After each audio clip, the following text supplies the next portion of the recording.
है।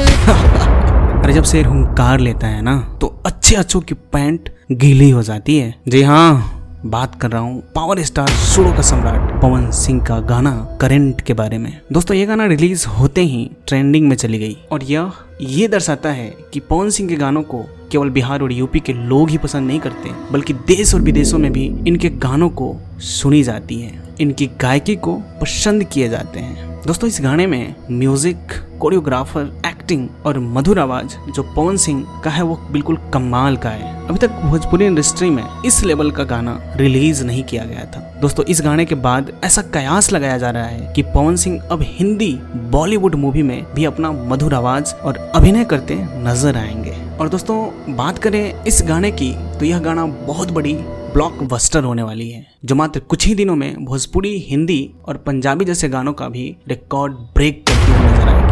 क्योंकि बड़े बड़े म्यूजिशियन और सिंगर ने इस गाना को काफी सराहा है, जिसमें हिंदी के साथ साथ भोजपुरी के तड़का काफी पसंद किया जा रहा है। दोस्तों एक बड़ी उपलब्धि होने वाली है भोजपुरी इंडस्ट्री के लिए। तो दोस्तों आज का सफर बस इतना ही, फिर मिलेंगे नेक्स्ट वीडियो में भोजपुरिया माटी को और सुगंधित करने के लिए और ऐसे ही रोचक बातों को जानने के लिए इस चैनल को सब्सक्राइब करें। तब तक जय बिहार, जय बिहारी।